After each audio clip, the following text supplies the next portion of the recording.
Inicio el tema diciendo que yo soy socio del Colegio de Huérfanos, pero por obligación, porque cuando entré en Renfe en 1982 era una condición obligatoria que teníamos que ser socios del Colegio de Huérfanos. Esto luego ya cambió. Eso no quiere decir que yo no esté de acuerdo con ello. Precisamente creo que el objetivo fundamental, el propósito fundamental y más solidario, que es el que tenía el Colegio de Huérfanos, era el de sostener y educar a aquellos huérfanos de ferroviarios que habían fallecido. Entonces me parece que es un objetivo muy importante y que hemos intentado mantener siempre. También tengo que decir que mi padre fue ferroviario, murió muy joven, con 59 años, cuando estaba esperando lo que era entonces una circular que emitían periódicamente para poder jubilarse. De hecho, en esa época mi hermano, el pequeño, accedió al mercado laboral, con lo cual todos teníamos una ocupación laboral y al final no pudimos utilizar o no fue necesario utilizar los servicios que prestaba el Colegio de Huérfanos. Pero avatares de la vida, muchos años después, mi madre le diagnosticaron una enfermedad neurodegenerativa de carácter crónico. Lo que hicimos fue que su deseo era, en principio, el mantenerse en casa, pues lo que utilizamos fue contratación de carácter con cuidadores. En este proceso evolutivo de la enfermedad se cae, se fractura la cadera y entonces hay que hacer una intervención quirúrgica y posteriormente una rehabilitación. Una vez que terminó el proceso de rehabilitación, volvió a casa, pero bueno, al final lo que ocurrió es que ya era inviable el mantenerse en la casa, puesto que iba degradándose mucho más porque la enfermedad avanzaba. ¿Qué es lo que pasa? Nosotros somos 4 hermanos y los hermanos lo que hicimos siempre ha sido coger y distribuir las tareas para ayudar a mi madre. A mí me tocó buscar una residencia. Yo lo tenía más o menos claro, pero lo que no quería era que la decisión fuera solo y exclusivamente mía. Entonces me dediqué a buscar una serie de residencias, las visité, cogí toda la documentación que pude, la capacidad de poder entrar antes o después, el tema económico, cuáles eran las prestaciones, cuáles eran los servicios que se iban a dar, y con todo eso hicimos una reunión. Al final determinamos que se pidiera una cita en la residencia de Rafael Alberti, en la que pertenece al Colegio de Huérfanos de Ferroviarios, para que la vieran. Vinieron los 3, yo no vine con ellos, vieron las instalaciones, preguntaron aquello que tenían que preguntar y prácticamente fueron ellos los que me dijeron: queremos que sean en la Rafael Alberti en la que venga nuestra madre. El tiempo que estuvo mi madre en la residencia fue corto pero intenso, porque no llegó a 1 año y medio por la situación en la que se encontraba ya, pero con eso pudimos comprobar un poco cómo funcionaba la residencia en sí y cómo funcionaban los trabajadores y las trabajadoras. De hecho, hace poco, normalmente visito la residencia cuando estoy aquí en Madrid, porque yo estoy ahora mismo en Almería, y hace poco una persona de la residencia lo que me dijo precisamente es que cuando vinieron mis hermanos y yo mismo, pues que fuimos un poco duros, un poco exigentes y un poco estrictos, que yo creo que es lo que cada hijo o cada hija pretende cuando quiere al final dejar a su familiar querido en una residencia e intenta que tenga las mejores condiciones para que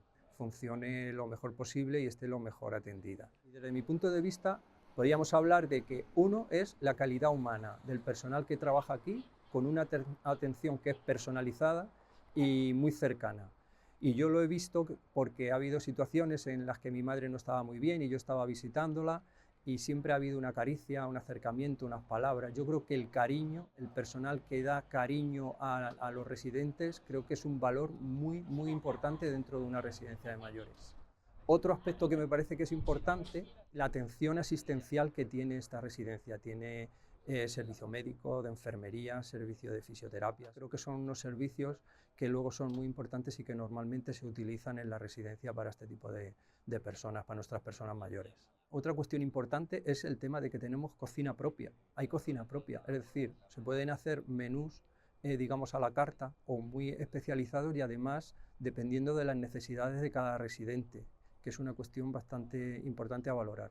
Y luego, al final, pues también hay otra, que es el de las instalaciones en sí. Aparte de que yo siempre he comprobado que son bastante, el estado de limpieza es bastante importante, bastante bueno, pues también es la ubicación en la que se encuentra la residencia y también el entorno, porque es un entorno donde hay mucha zona verde y donde hay un aparcamiento importante que puede permitir acceder sin mucho problema.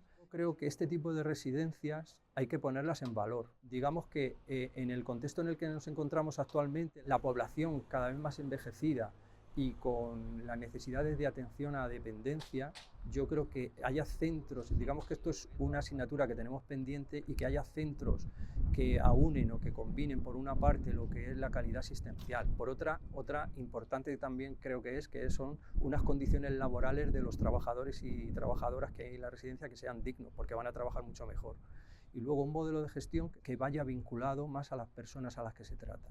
Creo que son valores importantes. Los valores que han tenido siempre el colegio y creo que se implementan en la residencia son valores que hay que ensalzar y que vienen con un compromiso social, con una solidaridad intergeneracional y además con un carácter de ayuda colectiva sobre las personas necesitadas.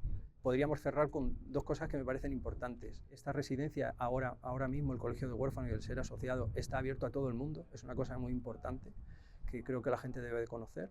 Y una segunda cuestión es que nadie piense que no lo va a poder utilizar nunca, porque era mi caso. Yo pensé que nunca iba a utilizar, después de haber pasado mi padre con 59 años y haber muerto, pensaba que esto no lo íbamos a utilizar nunca, y yo cuando estaba en Almería. Y al final pues se dio la situación y tuve que utilizarlo para mi madre, y la experiencia tengo que decir que fue bastante positiva. Yo hice el trabajo de ver residencias, entonces vi y había residencias que a lo mejor tenían buenas prestaciones, pero a lo mejor tenías que estar un año para que te dejaran entrar, o el tema económico también subían, porque además había graduación, no era lo mismo una persona que entrara que ella misma fuera autosuficiente, que una persona que ya venía con un estado de dependencia avanzado, como era el caso de mi madre. Entonces, hacer confluir toda la serie de características que implicaban una decisión tan importante como es a un ser muy querido, al ser más querido que tienes, que es tu madre, porque mi padre falleció hace muchos años, por desgracia, y dónde la vas a ubicar y dónde va a vivir el último tiempo, la verdad es que hace que reflexiones y veas, y nosotros lo pusimos, hicimos reuniones como si fueran verdaderas reuniones laborales, ¿no? Y mi madre murió con 93 años. Es decir, la hemos tenido mucho tiempo, ha sido una persona muy afectiva, muy cuidadora de sus hijos. Nosotros hemos querido devolverle siempre ese afecto que nos ha trasladado, y no podíamos dejarlo en cualquier sitio. Tenía que ser un sitio el mejor que nosotros al que pudiéramos acceder.